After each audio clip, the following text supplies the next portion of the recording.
Liverpool have just beaten Sevilla and drawn with Las Palmas in their final pre-season games ahead of their first Premier League fixture of the season on Saturday against newly promoted Ipswich. In this video, I'm going to build on my previous pre-season videos by discussing a bit more about how Arne Slot's Liverpool are shaping up, the team that I think we will see line out against Kieran McKenna's side on Saturday, and why I won't be getting carried away by Liverpool's pre-season brilliance. I'm going to focus mainly on the Sevilla game, as I do think that this will be the team that starts their first Premier League game of the season.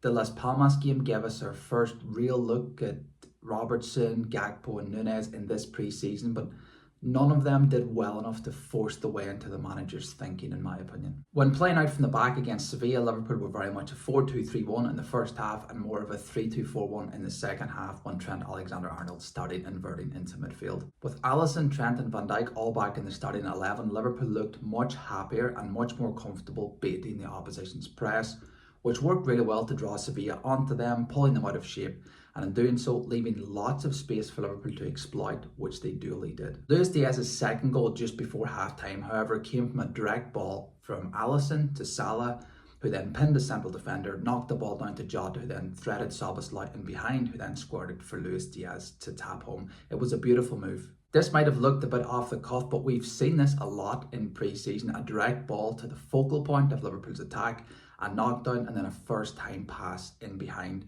We saw almost an identical move for Salah's goal against Arsenal.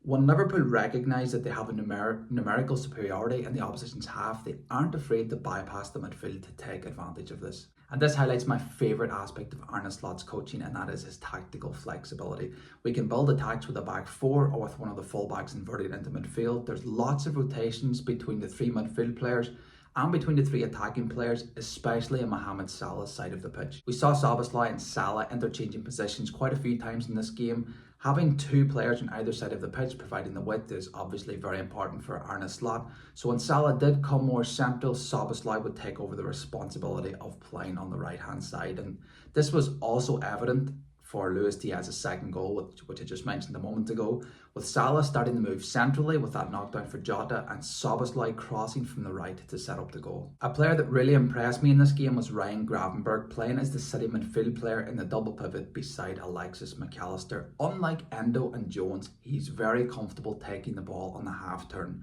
He also used the ball sensibly, and his defensive positioning in particular was excellent. In the second game today against Las Palmas, we saw Endo and Jones play as the midfield two, and notice how Endo bounces the ball back most of the time to the player that's passed the ball to him, even when the space is there for him to take the ball on the back foot, open up and play forward.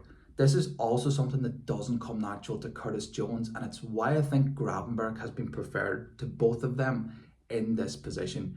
You cannot bait the press of the opposition and play out in tight situations with players that haven't got the awareness to know when to take the ball on the half turn. Gravenberch also did a great job backing up Trent in his defensive duties, and when Trent inverted into midfield in the second half, we saw Gravenberch drop into centre back when Kwanzaa had to shuffle across to confront Ejike, who came on for Sevilla and did very well. It's such a subtle but effective tactical tweak that ensures both Van Dijk and Tsimikas aren't being pulled across, ensuring that Liverpool are in good shape to defend across if one is allowed to come in. I don't have the numbers in front of me, but I would say that since we've seen Gravenberch play in this deeper midfield position, no player has made more tackles or interceptions than him. If we do manage to sign Martin Zubimendi, this is the position that I think he will play. I don't want to speak too much about Zubimendi until he officially signs for the club, which is by no means a guarantee. The majority of Liverpool fans, including myself, are quite optimistic after a very positive pre-season, but pre-season has never been a real indicator of anything. The real tests for Arne Slot are yet to come. He seems like an excellent coach, but we're going to learn a lot more about his ability to manage a club the size of Liverpool in the next few months. How will his team set up against low blocks? We haven't really seen that in pre-season. How will he respond to defeats and non-stop scrutiny from the media? It has been well documented that he doesn't like having his methods scrutinised by the media. I'm just trying to manage expectations. I really like the appointment, and I love what we've seen so far, but we're about to learn a lot more about this man, and if Jurgen Klopp made managing this football club look easy. That's all for me. Please give the video a like and hit subscribe for more football related content just like this. And let me know your thoughts in the comment section below. What team do you think we will see play against Ipswich on Saturday? Thank you so much for watching.